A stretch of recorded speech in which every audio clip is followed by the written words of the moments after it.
Twelfth की chemistry का first chapter solutions हम लोग पढ़ रहे हैं और अब हम लास्ट टॉपिक पे आ चुके हैं।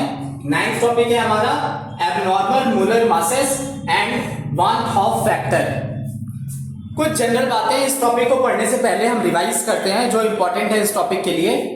पहला क्या कि हमने देखा अभी तक कि जितनी भी क्वालिटेटिव प्रॉपर्टीज हैं हमारी चारों, कौन कौन सा, वेपर प्रेशर का, boiling point, elevation of boiling point, depression of freezing point और ऑस्मोटिक प्रेशर। ये चारों जो क्वालिटेटिव प्रॉपर्टीज हैं ये किस पे डिपेंड करती हैं? नंबर ऑफ पार्टिकल्स पे या नंबर ऑफ मोल्स पे या मोल फ्रैक्शन पे। कहने का मतलब है कि qualitative properties number of particles के डायरेक्टली प्रोपोर्शनल होती हैं। अगर नंबर ऑफ पार्टिकल्स बढ़ेगा तो क्वालिटेटिव प्रॉपर्टीज बढ़ेंगी, उनमें इंक्रीज होगा, और अगर नंबर ऑफ पार्टिकल्स डिक्रीज करेंगे तो क्वालिटेटिव प्रॉपर्टीज डिक्रीज करेंगी। क्वालिटेटिव प्रॉपर्टीज कौन कौन सी? Relative lowering of vapour pressure, elevation of boiling point, depression of freezing point और ऑस्मोटिक प्रेशर। दूसरी बात जो इस कॉन्सेप्ट को समझने के लिए इंपॉर्टेंट है वो है आयनिक सॉल्यूट और H2O। अगर कोई आयनिक सोल्यूशन है जिसमें सॉल्यूट हमारा आयनिक है और सॉल्वेंट हमारा H2O है, इस केस में क्या होगा कि डिसोसिएशन होगा। डिसोसिएशन होगा मतलब एग्जांपल की तरफ समझते हैं कि अगर KCl सॉल्यूट है, KCl सॉल्यूट है और H2O सॉल्वेंट है, तो जब इस सॉल्यूट को सॉल्वेंट में मिलाएंगे तो KCl टूट जाएगा। सॉरी, KCl क्या होगा जब H2O में मिलाएंगे तो K प्लस आयन और Cl माइनस आयन में टूट जाएगा। मतलब एक पार्टिकल KCl का टूट गया, एक पार्टिकल K प्लस के और एक पार्टिकल Cl माइनस के। मतलब टोटल पार्टिकल्स कितने हो गए सॉल्यूशन में? 2। इनिशियली कितने हैं? 1। अब टूट के कितने हो गए? 2। ये होता है डिसोसिएशन। एसोसिएशन क्या होता है? जब हम नॉन आयनिक सॉल्यूट को वाटर या फिर किसी सॉल्वेंट में मिलाते हैं तो उसके जो मॉलिक्यूल्स हैं वो टूटने की बजाय आपस में जुड़ जाए। फॉर एग्जांपल एसिटिक एसिड को जब हम बेंजीन में मिलाते हैं, बेंजीन हमारा क्या हो गया? सॉल्वेंट, और एसिटिक एसिड क्या हो गया? सॉल्यूट। जब एसिटिक एसिड को बेंजीन में मिलाते हैं, एसिटिक एसिड सॉल्यूट को बेंजीन सॉल्वेंट में मिलाते हैं, तो एसिटिक एसिड के जो मॉलिक्यूल्स हैं वो आपस में ही एक दूसरे से जुड़ जाते हैं और डायमर ऑफ CH3COOH बना लेते हैं।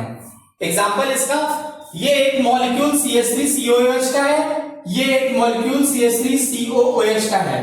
यहां पे क्या होगा कि एसिटिक एसिड का जो हाइड्रोजन है, OH मॉलिक्यूल का जो हाइड्रोजन है वो दूसरे एसिटिक एसिड के डबल बॉन्ड ऑक्सीजन वाले से हाइड्रोजन बॉन्डिंग कर लेगा, और इसी प्रोसेस को कहते हैं डाइमराइजेशन।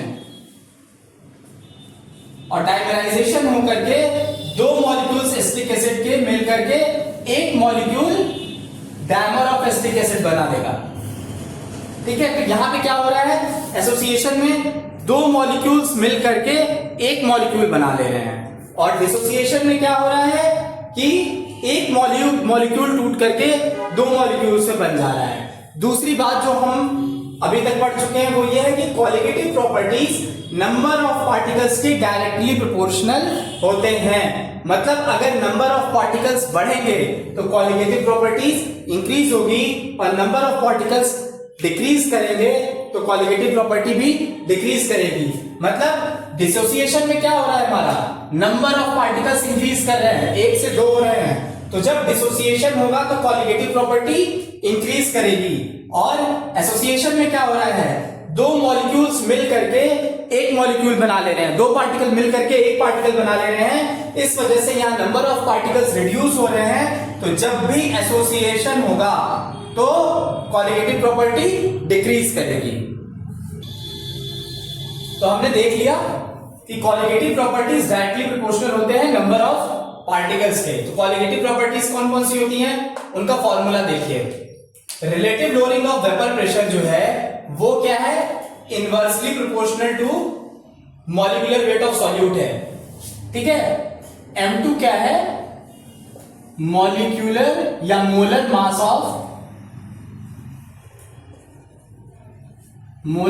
ऑफ सॉल्यूट है m2, ठीक है। Relative lowering of vapour pressure inversely proportional है किसके, मोलर मास ऑफ सॉल्यूट के।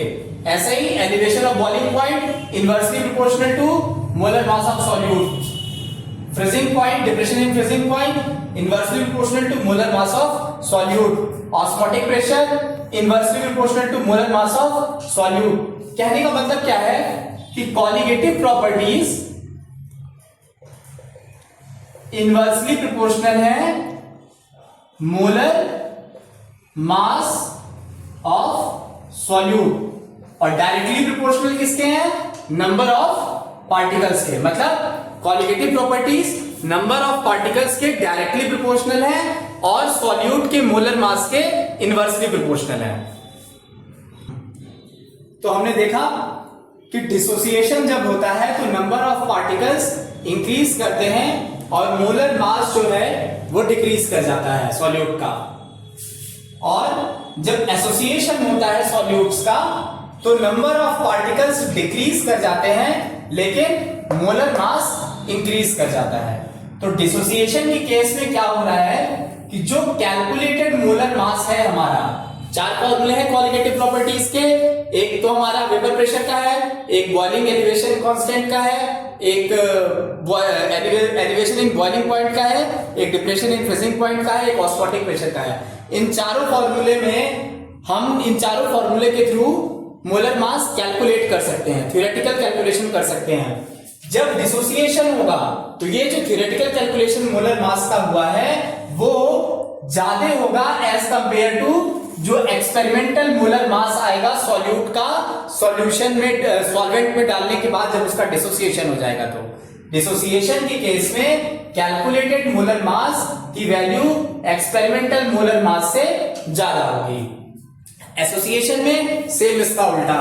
एसोसिएशन में क्या हो रहा है, नंबर ऑफ पार्टिकल्स डिक्रीज कर रहे हैं, मोलर मास इंक्रीज कर रहा है। तो जो कैलकुलेटेड मोलर मास है हमारे कॉलिगेटिव प्रॉपर्टीज के जो 4 फॉर्मूलेज हैं उनसे जो मोलर मास कैलकुलेट हुआ है उसकी value experimental molar mass association के बाद जब सॉल्यूट का एसोसिएशन हो गया है सॉल्वेंट में, वहां पर जो एक्सपेरिमेंटल मोलर मास आ रहा है उसकी वैल्यू ज्यादा होगी इस कैलकुलेटेड वाले मोलर मास से। किस केस में, एसोसिएशन वाले केस में। हमने एसोसिएशन और dissociation of solute in solvent देखा, लेकिन अब ये एसोसिएशन कितना होगा, उसका एक्सटेंट क्या होगा, डिसोसिएशन कितना होगा, उसका एक्सटेंट क्या होगा, उसको रिप्रेजेंट करते हैं स्मॉल आई से और इसको बोलते हैं went half factor. Small I से इसको रिप्रेजेंट करते हैं वेंट हॉफ फैक्टर को। ये बताता है कि एसोसिएशन या डिसोसिएशन कितना हुआ है। इसकी वैल्यू क्या होती है, वेंट हॉफ फैक्टर आई की वैल्यू होती है normal molar mass upon abnormal molar mass.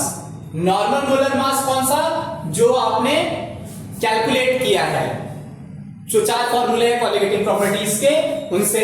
और एबनॉर्मल मोलर मास क्या है, एसोसिएशन या डिसोसिएशन होने के बाद जो एक्सपेरिमेंटल वैल्यू आई है वो एबनॉर्मल मोलर मास है।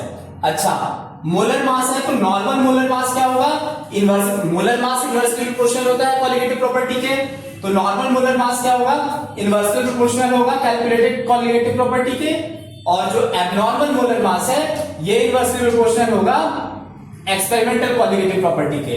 तो अब होगा क्या कि अगर इसको हम देखें 1 upon calculated colligative property divided by 1 upon experimental colligative property, ये यहां चला जाएगा और ये यहां चला आएगा। तो हमें आई की दूसरा फॉर्मूला क्या मिलेगा, i is equals to experimental value upon calculated value of molar masses. अच्छा, आई का एक और फॉर्मूला है क्या, number of particles after association और डिसोसिएशन।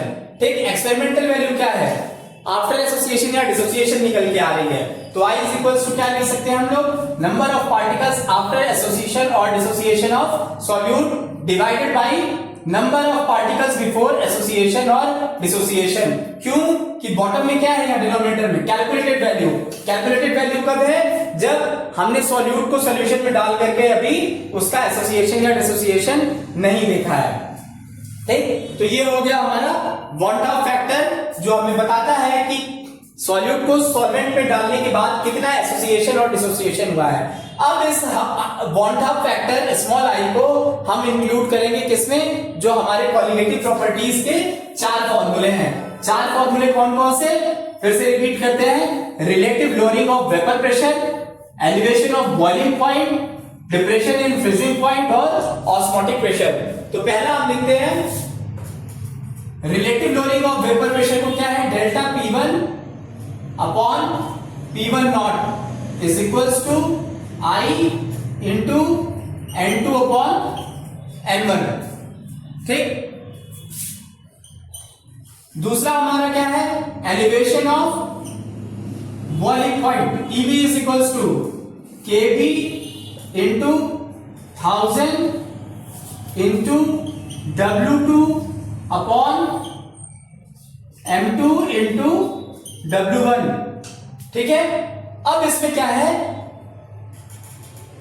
इस पूरे में हम वॉन टॉप फैक्टर I को इंक्लूड करेंगे। सिमिलरली हमारा TF का फॉर्मूला है KF into 1000 into W2 upon M2 into W1। यहां भी हम वॉन टॉप फैक्टर I को इंक्लूड करेंगे। और चौथा जो हमारा फॉर्मूला है ऑस्मोटिक प्रेशर पाई का फॉर्मूला क्या है, R इंटू T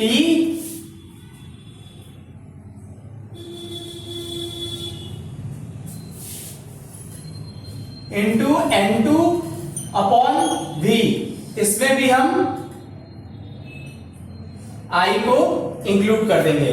तो क्या हो जाएगा, हमें वो फॉर्मूले मिल गए कोलिगेटिव प्रॉपर्टीज के जिसमें हमने वॉन टॉप फैक्टर को इंक्लूड किया है। यहां से हम एब्नॉर्मल मासेस ऑफ सॉल्यूट को कैलकुलेट कर सकते हैं। तो इस तरह से इस चैप्टर के जो बेसिक कॉन्सेप्ट्स हैं हमने कवर कर लिया है। अब नेक्स्ट लेक्चर से हम इनके एनसीईआरटी के एक्सरसाइज के न्यूमेरिकल्स सॉल्व करना शुरू करेंगे।